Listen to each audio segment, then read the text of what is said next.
mundo está precisando de mais humanidade, o mundo está precisando de mais música e inclusão social. E nós vamos agora para mais uma história do Justiça Sem Fronteiras de hoje. Ele é maestro, ele é pianista, violinista e compositor. O nosso entrevistado de hoje é Matheus Araújo. Seja bem-vindo à Justiça Sem Fronteiras, meu amigo. Tudo bem? Muito obrigado, Celso. Tudo bem? É um prazer, uma honra estar aqui contigo. Matheus, a honra é nossa, rapaz, porque a gente são talentos e pessoas como você que a gente precisa trazer aqui para o Justiça Sem Fronteiras e espraiar nesse mundo afora, que a gente está precisando de mais humanidade. E eu sei do seu trabalho social, eu sei do teu trabalho através da música, da inclusão social, e isso é muito importante. Eu primeiro quero saber o seguinte, um pouco mais, quem é Matheus Araújo? Como começou na música, Matheus? Fala pra gente. Bom, eu tive o privilégio, minha iniciação foi com professores particulares, Eu digo que é um privilégio porque quando a gente começa criança, realmente é até uma coisa meio rara nesse país, Nem todos têm acesso. Então, eu tive o privilégio de ser apresentado ao piano, depois ao violino, estudei as matérias teóricas, comecei a compor. E com 18 anos eu já entrei numa orquestra profissional, que foi a Orquestra do Teatro Municipal de São Paulo e a Orquestra Jazz Sinfônica do Estado de São Paulo, onde eu comecei trabalhando como violinista, embora eu continuasse compondo e tocando piano. Tá certo. Você é carioca? É carioca? Eu sou paulistano. Sim. E naquela época, até os quase 30, eu fiquei em São Paulo. Inclusive, eu toquei no Teatro Municipal de São Paulo. Tá, e aí você hoje mora no Rio, mas também fez um giro pela Europa, né? Isso, Antes disso, eu fiz um giro pelo Brasil, porque Sim. Eu comecei a reger com uns 23 anos, justamente na Orquestra Jazz Sinfônica. Depois, eu estudei com o maestro Eleazar de Carvalho, com o maestro Davi Machado, e fiz cursos fora, nos Estados Unidos, no Festival de Aspen. Depois, um concurso internacional de regência e regi 2 anos a Orquestra de Ribeirão Preto, que é fantástica, tem um grande teatro de ópera em Ribeirão Preto, o Teatro Pedro II. E depois de 2 anos em Ribeirão Preto, 5 anos no magnífico Teatro da Paz, em Belém do Pará. 5 anos pelo norte, é um tempo para a gente fazer outras perguntas. Sim. Sim, morei na Amazônia, também outra grande aventura, outro grande privilégio de ir a um teatro histórico, A gente poderia fazer programas falando da história do Teatro da Paz em Belém. Sim, e aí você também participa, Matheus, de alguns projetos através de orquestras e tal, de inclusão social, Em princípio, eu queria que tu falasse disso também. Aí eu mudei para o Rio para trabalhar na Orquestra Sinfônica Brasileira, onde eu trabalhei como conselheiro artístico, depois regente da OSB Jovem, e uma época muito importante. E depois comecei a trabalhar em projetos sociais, E aí, paralelamente, compondo, e em 2018 eu ganhei uma bolsa, um prêmio Catu de música, prêmio Catu de artes. Certo. E eu tive essa residência em Paris por 2 anos, para me dedicar à composição, continuar estudando música, continuei tocando, levando música brasileira também para o exterior, e um grande privilégio. E agora, depois estou de volta ao Rio de Janeiro.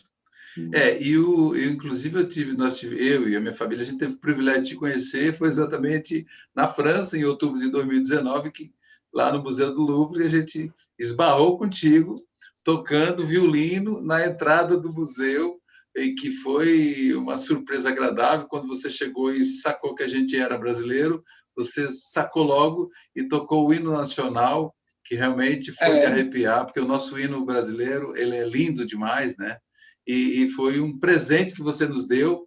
Então, foi nessa época que você estava lá em Paris. Então, foi 2019, 2018, 2019, né? Uhum, uhum. E sempre preocupado com essa questão da comunicação. Às vezes eu fazia experiências de tocar, vários concertos. E, claro, a gente tocou em orquestras, tocamos em teatros, em igrejas, todos os lugares. E um dos meus lugares favoritos, inclusive porque a gente morava muito perto, é o Museu do Louvre, né? Então, e é maravilhoso conectar com as pessoas, seja de onde elas forem. E eu sempre lembro daquela definição, uma definição de música que eu gosto muito, de um maestro inglês que se chama Malcolm Arnold, um falecido compositor inglês, Malcolm Arnold, que definiu música é um ato social de comunicação entre pessoas. É um gesto de amizade, o maior que existe. Então, eu acho que onde a gente puder levar música, e música sem fronteiras, é isso que... Isso é muito legal. Isso é o que conta, isso é o que a gente precisa. Muito bem. Nós vamos a um breve intervalo aqui, mas eu queria que tu, para fechar isso aqui, dá uma canja aí, não sei, piano, violino, você escolhe aí. Bom, primeira vez aqui aí a música. Vai. Só uma brincadeira aqui.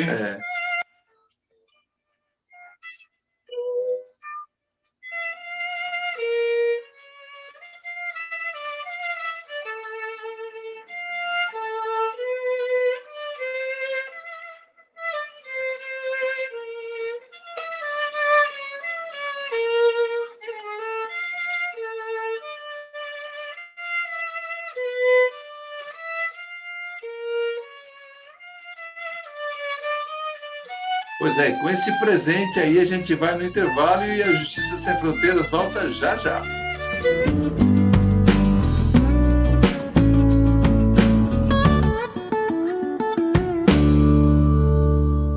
Bom, pessoal, estamos de volta para o segundo bloco. Eu estou conversando com o Matheus, que ele é maestro, é violinista, ele é compositor, pianista, enfim, ele é um talento aí generalizado na música. Matheus, e você falava no bloco anterior aqui da questão de essa tua passagem lá pela Europa, em Paris, enfim, eu gostaria que você falasse assim, o que de diferente você encontrou nessa tua andança por lá, que não foi muito tempo, mas eu acho que deu para perceber muita coisa, e o que você fez por lá? Fala para gente. Bom, eu acho que é um sonho para qualquer músico. A gente sabe que a música é uma linguagem universal e a tradição, né, que começou na Europa desde a música medieval, da Renascença, período barroco, né, período clássico, período romântico. É uma tradição tão forte que a gente sente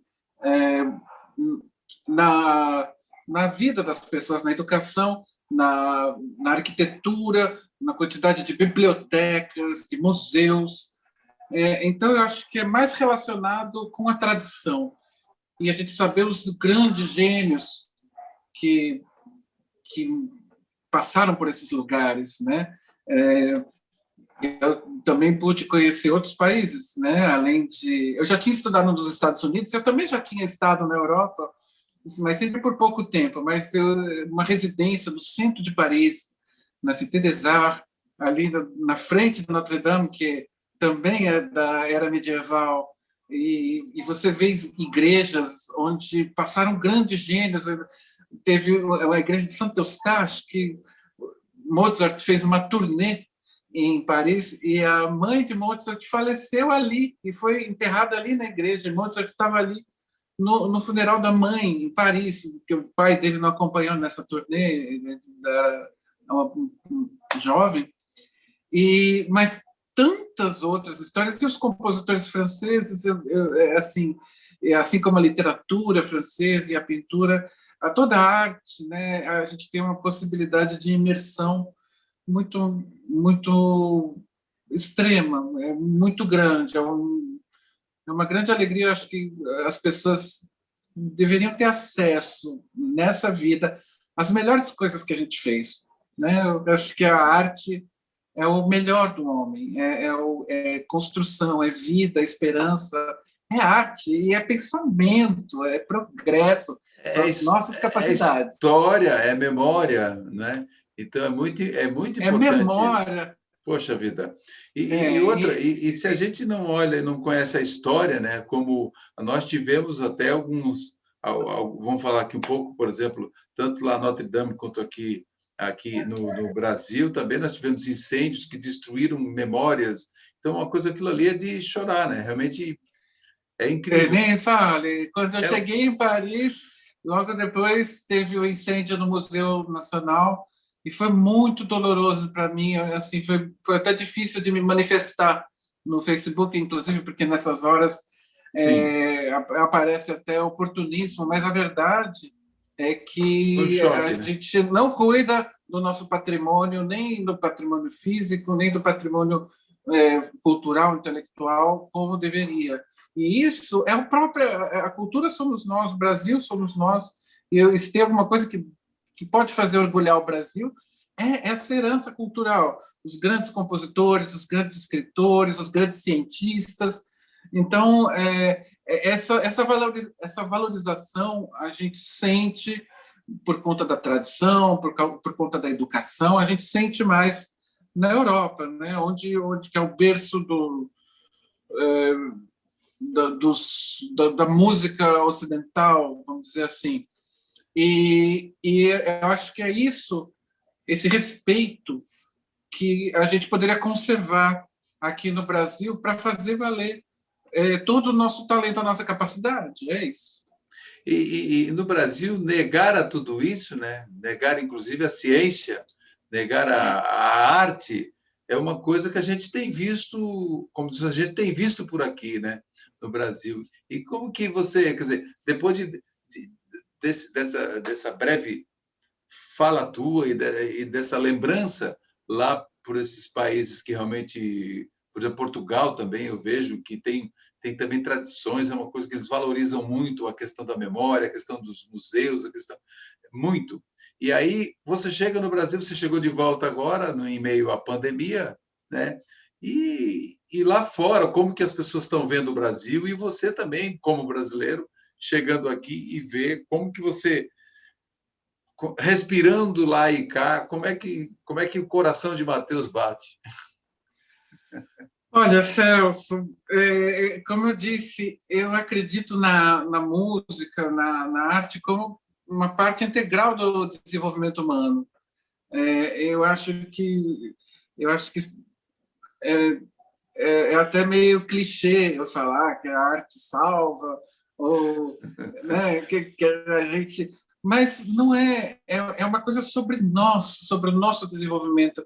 Então, na medida que isso for negado, e é, na medida que a gente não tiver acesso a esse lado bom, esse lado criativo, e como usufruir, porque a arte realmente tem a questão da sensibilidade, tem a questão das referências, a questão da herança, e o bonito, e isso é uma coisa que a gente sente na Europa também, é, quando a gente passa de um país a outro, é como é sutil o conteúdo e a contribuição, a colaboração de cada povo para para aumentar, ou alargar, ou ultrapassar Sim. as fronteiras. Na verdade, a música não tem fronteiras, né? A música como eu falo, é o melhor do ser humano, para compensar as coisas ruins, para Não, compensar mas as guerras. por isso, e a música, na verdade, ela também ela edifica a alma, né? É uma coisa bacana. Mas nós vamos por um intervalo agora, eu volto já já para o terceiro e último bloco. Eu estou conversando com o Mateus Araújo, que ele é maestro, pianista, violinista, compositor, e está aqui falando um pouco com a gente com relação a esse caldeirão de cultura no Brasil e no mundo. A gente volta já já.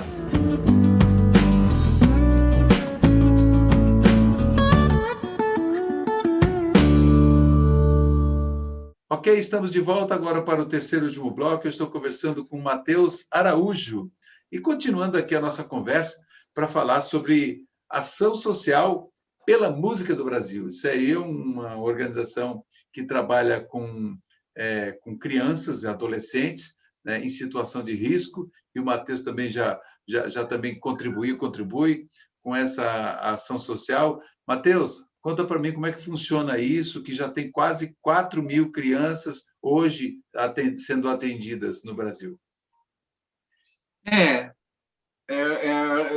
Posso dizer que é um outro privilégio poder trabalhar com crianças. Essa entidade, essa ONG, que é a Ação Social pela Música do Brasil, de uma grande amiga que foi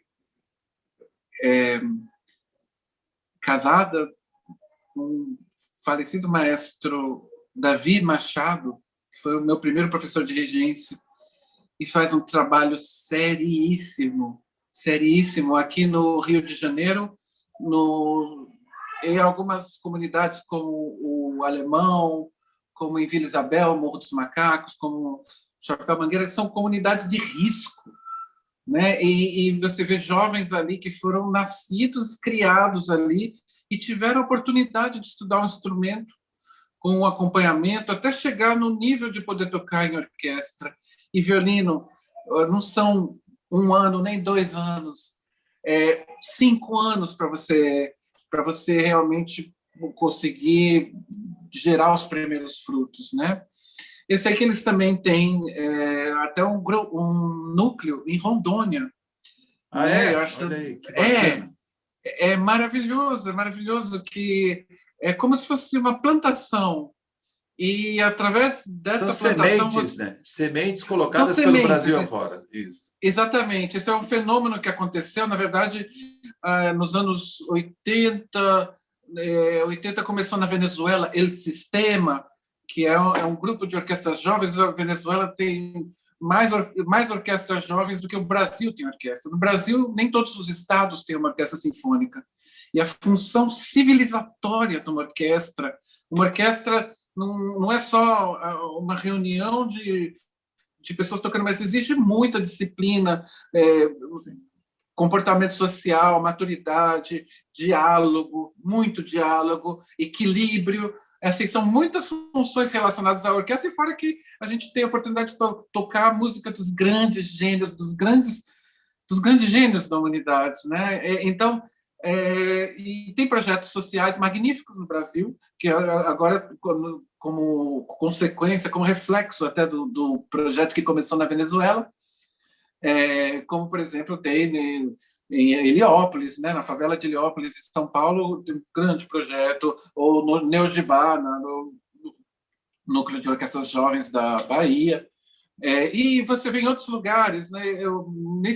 Mês retrasado, eu estive em Teresina, um projeto social, Música para Todos. Legal. E você vê, assim, quando você oferece a oportunidade de botar um instrumento na mão, o começo é muito difícil. O começo até tirar um som meses. Mas depois que conseguem, depois que entendem a resposta que as crianças dão, né? Eu uma vez até fiz o arranjo daquela música, Eu Fico com a Pureza, da resposta das crianças à música do Gonzaguinha. E é isso. Primeiro porque você vê a alegria da descoberta, você vê as crianças realmente descobrindo o potencial delas próprias. E depois você vê a pureza e a expressividade, né? De você ver tipo a explosão da vida, do descobrimento, do reconhecimento das capacidades. E também, no caso, por exemplo, de uma comunidade de risco, ou de uma comunidade, ou de uma cidade que não tem o aporte financeiro, que não tem a educação musical desenvolvida na escola, é muito importante que tenha um projeto social de música mesmo, porque isso só agrega, só contribui para o progresso geral, assim, em todos os níveis, porque música é história, é matemática, é física, é ciência, é tudo, é tudo. A música realmente tem uma capacidade de comunicar, de conectar, é a linguagem universal. É um conjunto, né? Na verdade, é um conjunto de coisas. Por exemplo, uma criança que às vezes vive em situação vulnerável socialmente, né? A música resgata essa criança, ou seja, ela foca naquilo, ela vai estudar. Enquanto isso, ela está afastando, quer dizer, esses projetos vão afastando essas crianças de algumas outras provocações do mundo que acabam surgindo, né, de um descaminho às vezes. E é muito bacana isso, e eu fico assim muito feliz, viu? Inclusive depois da gente ter conversado tanto lá quando a gente se conheceu e também aqui agora saber desses projetos, né? Disso aí, porque a música realmente é uma coisa tipo assim, né? Porque você tem uma banda, você precisa estar, quer dizer, mesmo que seja uma banda de rock, o que for a música, você precisa ter conexão. Então, quer dizer, precisa Claro. ter disciplina, porque não dá para cada um tocar uma coisa, quer dizer, existe isso. E numa orquestra, por exemplo, Respeito. todo mundo quer fazer o melhor possível. Então, é uma coisa bacana, né? Sim, é jogar num time, né? E o respeito que você tem. E eu acho assim, eu queria até aproveitar esse espaço para fazer um apelo e um convite, né, para que as pessoas que estão em condições de apoiar esse tipo de projeto, que se informem e vejam como as crianças podem desenvolver e podem tocar desde uma sinfonia de Mozart, uma sinfonia de Beethoven, até um Floresta do Amazonas, de Villa-Lobos, até assim, todo o repertório que é possível fazer, às vezes é uma coisa um pouco escondida, porque o mercado da música, o mercado de entretenimento, ele é avassalador, ele atropela as coisas e ele empurra coisas fáceis. Eu acho que tem tempo para tudo, né? Tem tempo para diversão, tem tempo para. Mas a nossa capacidade, o nosso desenvolvimento, o que o ouvido pode discernir, não é uma questão de gostar ou não. Em primeiro lugar, é uma questão de poder ser apresentado, de poder conhecer e depois de poder se maravilhar com a capacidade do homem. É isso. Muito bem. Matheus, eu não sei... Desculpa, do homem e da mulher, né? Claro, de todos nós. Agora me diga uma coisa, dá para a gente fechar o programa? Eu quero te agradecer aqui. E fecha o programa, dá uma palhinha no piano aí para a gente encerrar o Justiça Sem Fronteiras? Ok, bom, então eu vou tocar uma música Sem Fronteiras e vou terminar com uma música que eu adoro, uma música de Villa-Lobos, para piano, que chama Festa no Sertão. Certo. O nosso tempo é meio curtinho, mas dá para pegar uma palhinha aí. Tá bom? Tá bom, então. Até mais. Tchau. Valeu, tchau. Obrigado. Eu que agradeço. Eu vou tirar aqui. Ok. Gente, olha aí, ó. Matheus Araújo, maestro, pianista, violinista e compositor. Então, agradeço aí ao Matheus, agradeço a você também pela audiência.